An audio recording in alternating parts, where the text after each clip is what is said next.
brisement par les épreuves. Des fois, nous faisons face à Dieu. Des fois, nous résistons à l'appel de Dieu. Des fois, nous résistons à la voix de Dieu. Le Seigneur te dit, fais ceci. Le Seigneur t'instruit de faire ceci, de ne pas suivre ces chemins, de suivre ces chemins. Tu résistes, tu veux suivre ta volonté.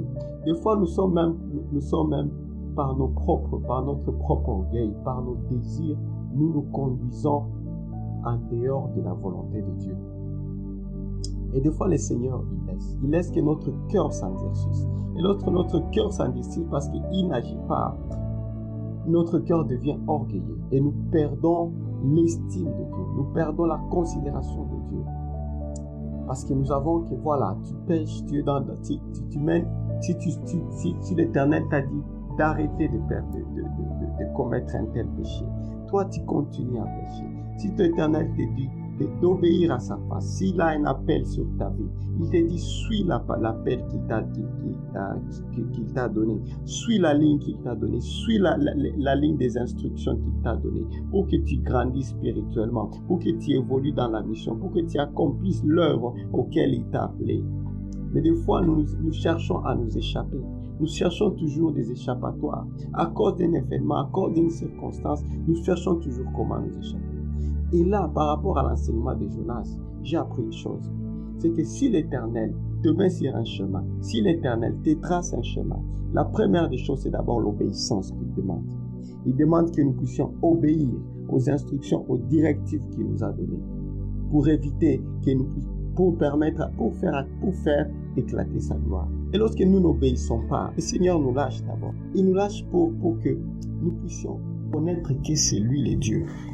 Il nous met subir, il peut nous laisser traverser des épreuves. Il peut nous laisser suivre, traverser une situation de désert pour que nous puissions nous retourner à lui. Pour que nous puissions reconnaître que c'est lui notre pourvoyeur. Peut-être Dieu t'a élevé, peut-être Dieu t'a donné un poste, peut-être Dieu t'a béni dans tes finances, il t'a béni dans ce que tu lui as demandé. Et que par après, lorsque tu étais à l'autel, là tu oublies que c'est lui qui t'a mis là-bas. Tu oublies que c'est lui qui t'a donné ce que tu as. Tu oublies que c'est lui qui t'a donné les moyens que tu as. Et tu commences à agir contrairement à sa parole. Tu commences à être méfiant, à prier, tu commences à être méfiant à sa parole. Tu ne lis même plus la Bible. Tu n'as même plus le temps de prier. Mais quand tu sollicitais au Seigneur, tu avais le temps de pouvoir passer des heures et des temps de prière, des exhortations. Mais quand le Seigneur t'a positionné là-bas, où il t'a donné ce dont désirait ton cœur, tu l'abandonnes. Tu ne suis pas te suivre. Mais quand tu ne suis pas te suivre, il peut te lâcher. Il peut te lâcher pour te faire passer un désert, afin que tu reconnaisses que c'est lui le Dieu. Il peut te passer plusieurs sortes de déserts. Il peut te passer un désert de brisement, où il te brise, il brise même ce que tu t'as donné. Il t'arrache ce qu'il t'a donné pour te remettre là où tu étais, pour te remettre sur la terre, pour que tu reconnaisses que c'est lui qui élève, et c'est lui qui élève l'indigent et le met et le fait asseoir au trône des rois. Et tant que tu es dans la position où il te parle, où il t'interpelle, où tu reçois des messages, où tu reçois des exhortations de sa face. Bien-aimé, ne fais pas le cœur dur. Ne fais pas le cœur dur. Humilie-toi.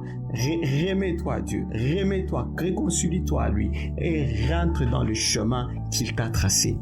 Même si c'est un chemin qui est dur, même si c'est un chemin que tu sais que au-delà, par tes moyens actuels, tu ne peux pas. Tu peux être en train de travailler, tu peux être en train de faire des activités. Et tu te dis, Seigneur t'appelle pour une mission. Dieu t'appelle pour un ministère. Mais te dis, oh Seigneur, regarde, je travaille, regarde mon travail. Mon travail ne me permet pas de trouver le temps pour te servir. Ne me permet pas de trouver le temps pour exhorter les autres. Ne me permet pas de trouver le temps pour prier. C'est Dieu qui t'a positionné, c'est là. Là-bas, il va te briser, il va t'arracher ce travail-là. Si c'est lui qui t'a appelé à une mission, il va t'arracher pour que tu puisses obéir à sa parole. Parce qu'il est dit que Dieu veille sur sa parole dans Jérémie. Dieu veille sur sa parole pour l'exécuter. Il ne recule pas. Donc, s'il t'a donné une mission, bien aimé, le plus sage, c'est de te réconcilier trop tôt. Réconcilie-toi trop tôt et rentre dans le chemin qui t'a tracé. Parce que c'est le chemin du bonheur, c'est le chemin des grâces. Et si tu n'es pas dans ces chemins-là, c'est-à-dire tu es exposé à toi-même, sa sécurité n'est pas garantie, sa grâce n'est pas garantie, sa bonté ne sera pas garantie tant que tu n'es pas sur le chemin qu'il a tracé. Mais tant que tu marches dans l'obéissance à sa parole, dans l'obéissance à ses instructions, c'est là que la provision divine arrive. C'est là que sa grâce arrive. C'est là que sa protection arrive. La protection sur tes biens arrive. La protection sur ta maison arrive. Ta grandeur sera sur toi. Bien-aimé, prends le temps de pouvoir réconcilier toi à Dieu. L'histoire de Jonas nous enseigne aussi combien Jonas, il avait peur de l'adversité. Il craignait d'aller à Ninive parce qu'il a entendu. Mais quand il craignait, il a dit chercher à s'échapper, à échapper à la volonté de Dieu. Lui, son cœur l'a dit que si tu vas là-bas, tu vas mourir. Mais il n'a pas obéi à la parole de Dieu. Et c'est pourquoi il a cherché à pouvoir s'évader. Et combien de fois nous cherchons à nous évader de la face de Dieu? Combien de fois nous cherchons à nous évader des instructions que le Seigneur nous a données et chercher à suivre nos propres pas, chercher à suivre de notre voie? Et lorsque nous sommes évadés comme ça, Dieu regarde et dit, je veille sur ma parole pour l'exécuter. Jonas, je t'ai demandé d'aller à Ninive. Toi, tu vas à Tarsis. Tu vas voir combien ma gloire. Parce que Dieu cherche toujours comment éclater ta gloire. Et lorsqu'il a mis son onction sur toi, bien-aimé, lorsque Dieu a mis quelque chose, il a déposé quelque chose sur toi, un ministère, un don, il a déposé en toi, oh bien-aimé, sache que ce n'est plus toi qui vis, mais c'est Christ qui vit en toi. Et quand tu reconnais que Christ vit en toi, quand tu reconnais que tu ne t'appartiens plus, mais tu appartiens à ce que Dieu dit, tu es un instrument que Dieu veut utiliser, tu es un instrument de l'Éternel, c'est là que tu te rends compte que tu n'es plus toi. Ce n'est plus tes sentiments qui doivent conduire tes voies. Les choix ne sont pas conduits par toi-même. Les choix ne doivent plus être conduits par ce que toi tu prétends. Mais les choix doivent être conduits selon la grâce, selon la volonté de Dieu. Et même quand Jésus nous a enseigné, quand il a prié, il a dit, d'abord vous commencez que notre Père qui est aux cieux, que ta volonté soit faite. Que ton règne vienne, que ta volonté soit faite. Parce qu'il sait que lorsque nous sommes dans la volonté de Dieu, nous sommes sécurisés. Nous ne nous appartenons plus. Nous sommes des instruments de Dieu. Alors l'histoire de Jonas nous enseigne aussi que Dieu lui a montré que c'est moi le Dieu, c'est moi le Créateur. Donc, tu n'as pas à craindre l'adversité, tu n'as pas à craindre ce que disent les gens. Si c'est moi qui t'envoie, donc c'est moi qui pourvois, c'est moi qui donne la provision et donne l'assurance. Allez-y, même quand il t'envoie dans le loup, dans les adversités, là où tu sais que ici les autres ne réussissent pas. Ici, on dit que les autres ne s'en sortent pas. Moi aussi. Dès que tu mets à l'idée que moi aussi je serai comme les autres, donc tu ne te qualifies pas comme enfant de Dieu, tu ne te qualifies pas par rapport à la parole de Dieu, mais tu te qualifies par rapport à ce que tu écoutes des gens. Donc tu te qualifies et la parole de Dieu dit que nous sommes esclaves à qui nous obéissons. Et lorsque tu obéis à ce que les autres disent, tu obéis aux paroles des autres, c'est-à-dire que tu deviens esclave de ces paroles-là, mais tu n'es pas soumis à la parole de Dieu. Et Dieu, s'il veut te montrer sa gloire, s'il veut te manifester ta gloire, il va te châtier sérieusement. Et n'attendez pas que le châtiment divin de Dieu vienne. Réconciliez-vous à Dieu. Jonas, quand il a monté dans la barque pour aller à Tarsis, Dieu a permis à ce que le vent s'élève, à ce que la vague remonte, à ce que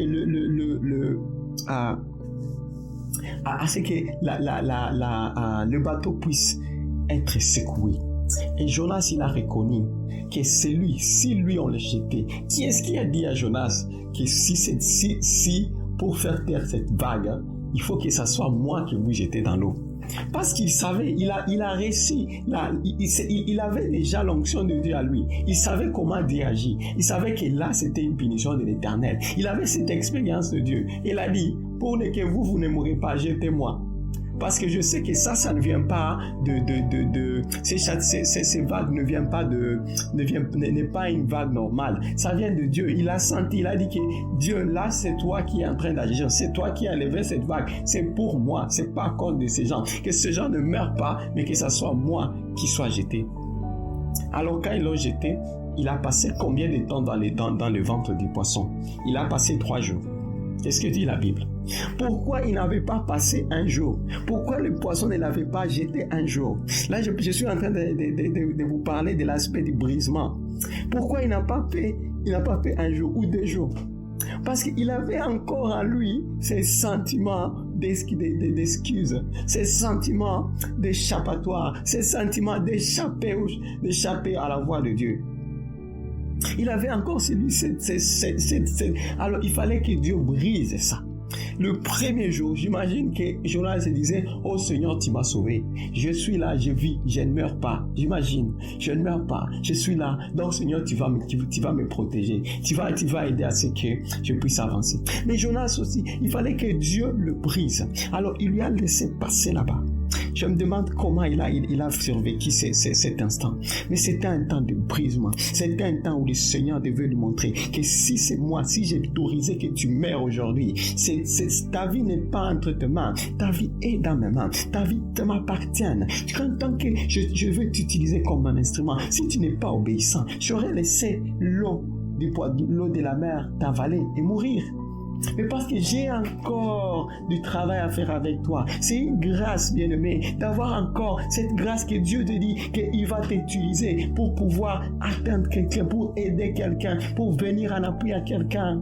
Bien-aimé, reconnaissez cela. Soyez soumis, soyez humbles, humiliez-vous et revenez au Seigneur. Car c'est lui qui connaît. Quand il a des projets de paix et de bonheur pour votre vie, comme il l'a dit dans Jérémie, alors il ne te laissera pas, il ne t'abandonnera pas. Et n'aie pas crainte des adversités, n'aie pas crainte de parler aux gens de Christ, n'aie pas crainte d'évangéliser, n'aie pas crainte de témoigner à quelqu'un la bonté de Dieu dans ta vie. Si Dieu a rendu quelque chose de grand dans ta vie, n'aie pas crainte de lui parler du Seigneur, n'aie pas crainte de parler de ce que Dieu est pour toi, n'aie pas crainte de motiver quelqu'un, n'aie pas crainte intercéder pour quelqu'un. Si Dieu te met à cœur de prier pour quelqu'un, prie. Si Dieu te met à cœur de pouvoir voir quelqu'un pour l'interpeller sur sa voie, va aller voir. Si Dieu t'interpelle de pouvoir être dans un ministère pour l'avancement de son œuvre, fais-le. Ne le fais pas pour toi, mais fais-le pour sa gloire. Pour sa gloire, pas pour notre gloire, mais pour sa gloire. Parce que lorsque nous recherchons notre gloire, là Dieu, il agit. Lorsque nous recherchons notre gloire, même quand David avait dit que ta ouette et ton bâton me rassurent, c'est pour dire que quand un brebis veut s'échapper, David, il sait que le berger, il va le fouetter pour que le brebis rentre sur le droit chemin. Et quand il reconnaît que c'est le bon chemin, que j'étais égaré, peut-être que là où je devais, mais que je pensais partir, qui était bon, il y a de loups. Que là où moi je pensais qu'il y avait des loups, c'est pas là-bas, c'est le vers pâturage. Et il laisse le Seigneur pour les conduire là-bas. Bien-aimés, que cette méditation parle à vos cœurs et que le Seigneur vous fortifie. Soyez bénis, excellente journée. Merci.